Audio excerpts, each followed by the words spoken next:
చెప్పడానికి దేవుని ప్రజల ఎదుట తమ్ముడు తాము హెచ్చించుకొని దేవాలయాన్ని ఎందుకు కొనుగొట్టుకు వచ్చాడు? వల్ల వందలు పెట్టుకొచ్చాడు, సరిపోలేదా? దేవాలయం కొనుగొట్టుకు వచ్చాడు. 7 సంవత్సరాలు గట్టిపేశాడు అడవిలో. రాజా ఎంత వైభవం, ఎక్కడికి వెళ్ళాడు? గట్టి వెళ్ళాడు అడవిలో. గట్టి ఏమన్నా వేస్తారే? గట్టి ఏది వేస్తుంది? చెప్పు, యానిమల్స్ చెప్పు. అలాగా గడ్డి ఎవరు తింటారు? మనుషులు కూర్చొని అమ్మ అడవిలో వెళ్ళి గడ్డి ఎవరు తింటారు చెప్పండి. మనకి మాట చెప్పడానికి రావట్లేదు ఏంటో.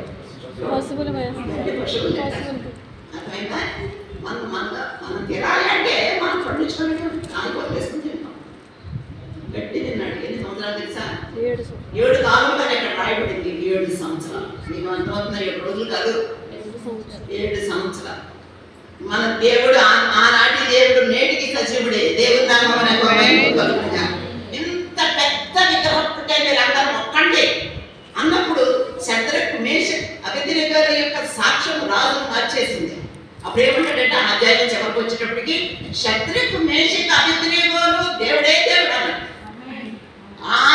శద్రకు మేషక్ అబేద్నెగో సేవించే దేవుడే దేవుడు అని శాసనం చేసేటప్పుడు